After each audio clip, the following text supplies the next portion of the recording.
It took a long time to get to it, but we finally have the draw for the U.S. men's national team at the World Cup in Qatar. They're in Group B alongside England, Iran, and then a country to be named later out of Europe. We know it'll be either Wales, Scotland, or Ukraine. Let's go team by team. England, of course, you think at 2010, the U.S. takes a point off England and, in fact, wins a group with England in it. Our good friend Mark Ogden over at ESPN FC, he said, of all the teams in Pot 2 that England didn't want to face, the U.S. was number one. So it could be a very, very difficult matchup there for the English, who I think will be the favorites. Now, the Americans will be the favorites when they meet Iran. That game on November 29th. That's a group phase finale, a game the U.S. has to take 3 points from. And I think a game they should take 3 points from. If you look at the roster for Iran, they got 10 or 12 players sprinkled throughout Europe, but nobody at elite level. They're kind of where the U.S. roster would have been maybe 10 or 15 years ago. There's, of course, that meeting back in 1998. Iran did beat the U.S., leaving them not just last in the group, but dead last in the entire World Cup. If you ask me of the 3 teams out of Europe, who would I most want to face, it's really tough to pick. They're all going to be a difficult challenge for the United States. Maybe Scotland is the weakest of the 3, but either way would be a tough third game there in the group phase for the U.S. The Cross, the team they would get in the first round of the knockout, would come from Group A. That is a bit of good news for the United States because that is a group where the top seed is Qatar. So if you get out of the group phase, perhaps a path to the quarterfinals could then become very accessible. Mexico are into Group C at the 2022 World Cup in Qatar, where they'll be joined by Argentina, Poland, and Saudi Arabia. Let's go team by team. Argentina, obviously a brutal matchup. Lionel Messi's farewell tour, plus there's all the history.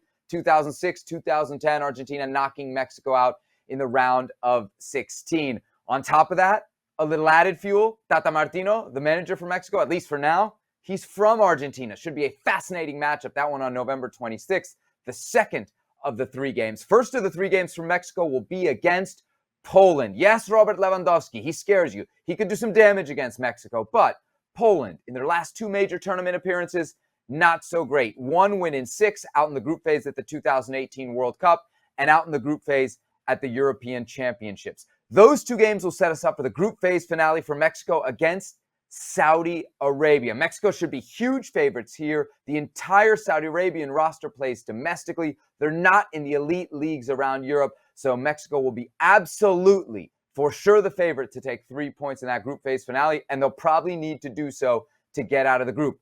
If they do, a matchup with someone from Group D awaits. Always important to know that as well as we look at the draw. And in Group D, we got France, Denmark, Tunisia, and the winner of a playoff between the United Arab Emirates and Australia.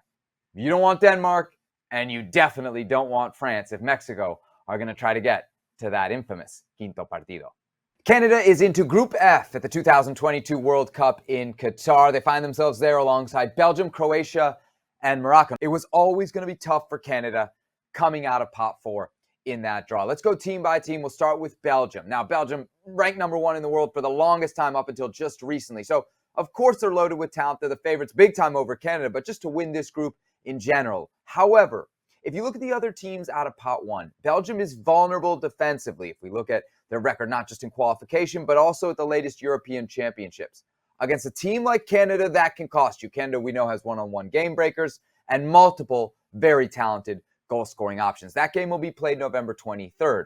4 days later, November 27th, Canada plays against Croatia, who, yes, were finalists at the last World Cup. It's a lot of the same team, so yes, they are older, but they are also very, very talented. Just look at what they did at the latest European Championships. They get out of the group phase for sure, not playing the best soccer, but then in the knockout rounds, they go out to Spain, but they go out in extra time, an incredible comeback, an incredible performance.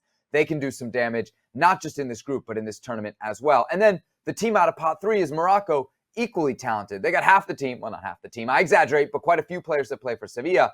And one very talented player that they don't have, at least for now, is Hakim Ziyech of Chelsea. He's only 28 years old, but he retired from international football back in February. If he changes his mind, that could change the perspective for this Morocco team at the World Cup. Now, should Canada get out of this group, they play somebody out of Group G. That includes Switzerland, Serbia, Cameroon, and yes, Brazil. Could you imagine Canada versus Brazil, maybe, just maybe, in the round of 16 in Qatar?